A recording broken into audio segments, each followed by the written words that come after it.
Hi, my name's Lisa and I'm a specialist in the Impressionist and Modern Art department.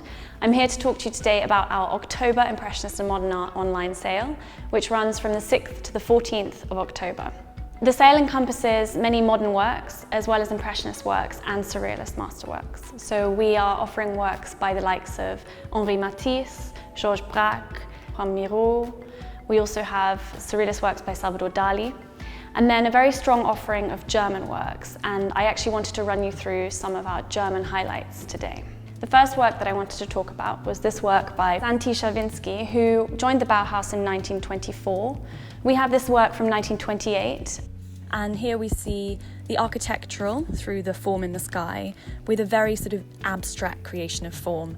The tree that is bare and this desert landscape and the rays of light coming down from the cloud.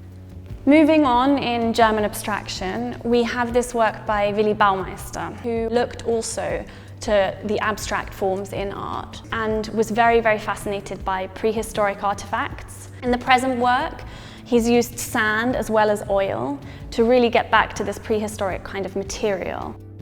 So another personal highlight is this painting by Emil Noldeholden from 1947, and it's actually come directly from the family of the artist. This work relates back to the ungemalte Bilder, the unpainting pictures that Nolde was working on between 1938 and 1945. Following 1937, Nolde's works were confiscated from museums and he was no longer allowed to paint. The reason they were called the unpainted pictures was because they were unpainted because they were secret, but also they were unpainted because he had every intention of revisiting them. So this work from 1947 was painted at a time after the war when Nolde could then re-access the materials he needed to make large-scale canvases. So we move now from Northern German Expressionism towards Southern German Expressionism with Heinrich Campendonk's Stillleben mit Papagei. Campendonk was invited to join the Blaue Reiter, the German Expressionist movement, in 1911, and his concern and love for animals is seen throughout his work, and particularly here in the Stillleben, the still life, with the parrot. This is a really wonderful example from 1928, and this marks a very strong period in his creative output. So another key member of the Blaue Reiter movement was Alfred Kuhn. And we have this work here by Alfred Kuhn, and his intention was to try and transform art and help it move into a more spiritual plane. Here you see the quite sinister creature within this very fantastical realm. We now move back to Berlin, and we have this wonderful composition by Ludwig Mayer, who was really concerned by the nightlife and the streets of Berlin.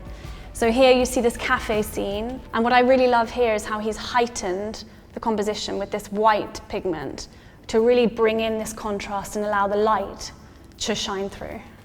And now looking towards the Neue Sachlichkeit, so new objectivity movement, we have George Grosz. So we have this fantastic work by Grosz, which really looks to interrogate life in Berlin at the time. A new objectivity was really trying to strip things back to the rawness of daily life. Staying with Neue Sachlichkeit, we have this fantastic painting by Franz Radziwill from 1929. 1929 was the height of the Neue Sachlichkeit movement, and this painting was actually reworked by the artist in 1960. The things that he added into this composition are the hat, this spirit, and the leaf on the female body.